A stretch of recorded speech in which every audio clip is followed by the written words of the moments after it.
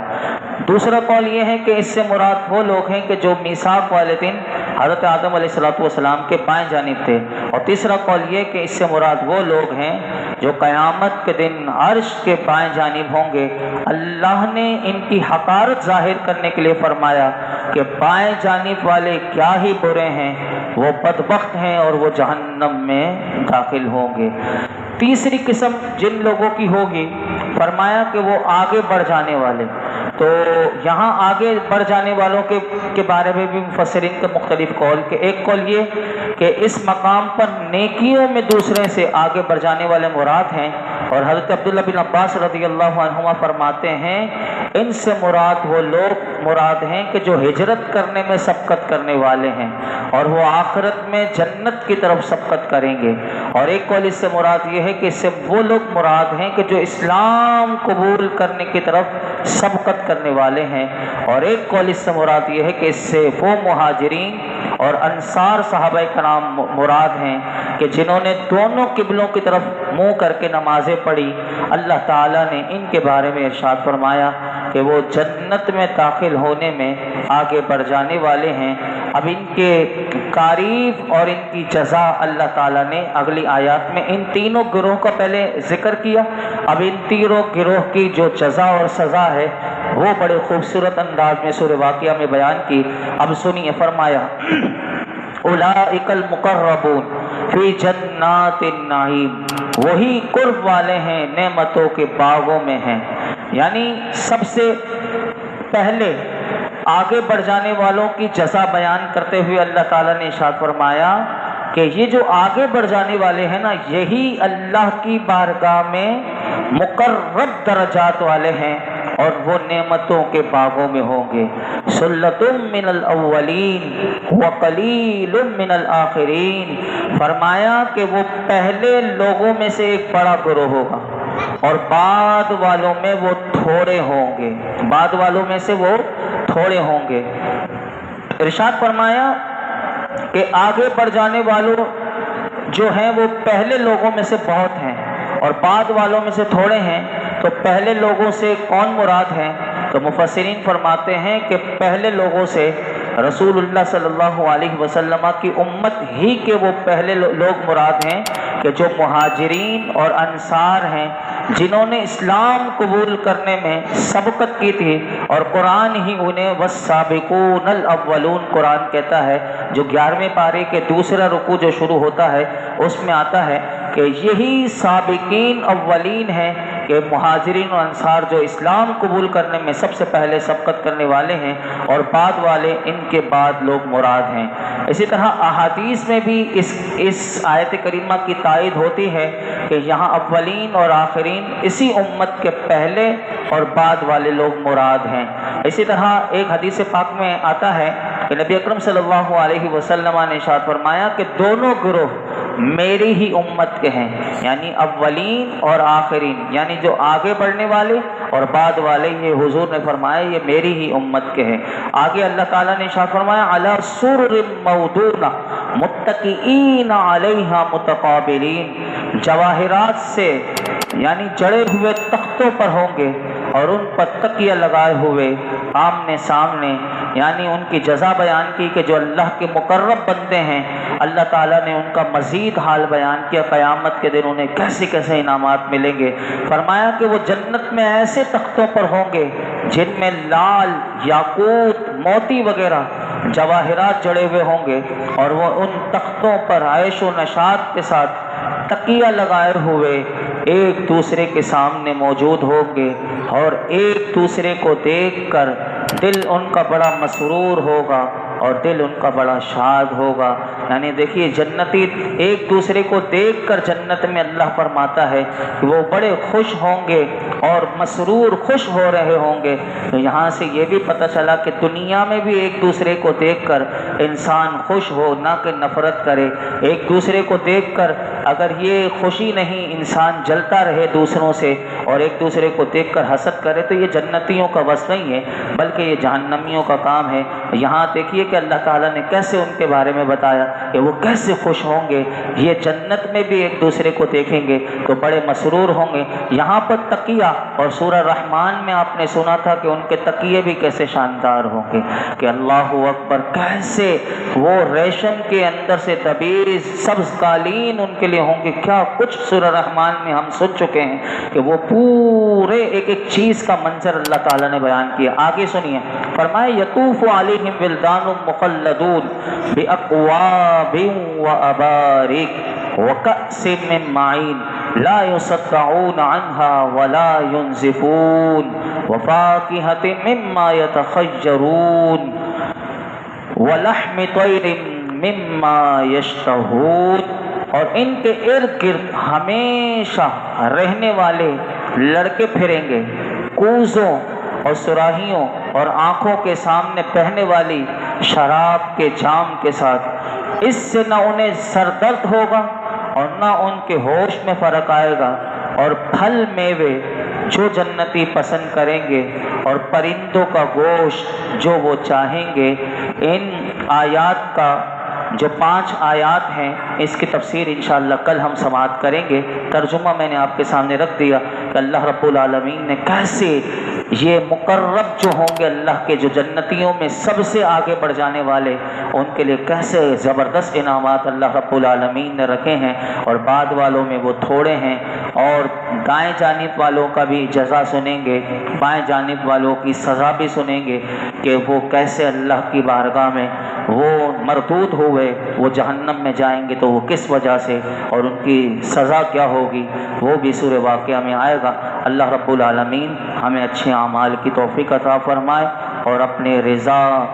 اللہ تعالی ہمیں نصیب فرمائے، اور اللہ تعالی ہمیں بھی جنت والے اعمال کی توفیق عطا فرمائے۔ الحمدللہ رب العالمین، والصلاۃ والسلام علی سید الانبیاء والمرسلین وعلی آلہ واصحابہ اجمعین۔ یا اللہ پاک جو کچھ سنا اس میں کوئی غلطی کوتاہی ہو معاف فرما، اپنی بارگاہ میں قبول فرما، ہمارے لیے سیکھنا سکھانا سمجھنا سمجھانا آسان فرما۔ یا رب العالمین قرآن پاک کا نور اور اس کا فیضان نصیب فرما۔ یا رب العالمین قرآن پاک کی تلاوت کی توفیق نصیب فرما، قرآن حکیم سے الفت و محبت عطا فرما، ہمیں گناہوں سے بچا لے، گناہوں سے نفرت عطا فرما، نیکیوں سے پیار عطا فرما، نیکیوں سے محبت عطا فرما، نیکیاں کرنا ہمارے لیے آسان کر دے میرے مالک۔ نہ نیکیاں تیری توفیق کے بغیر کر سکتے ہیں، نہ گناہوں سے تیری توفیق و طاقت کے بغیر ہم بچ سکتے ہیں میرے مولا۔ ہمیں نیکیوں کی توفیق عطا فرما یا اللہ، تو ہم سے ہمیشہ کے لیے راضی ہو جا،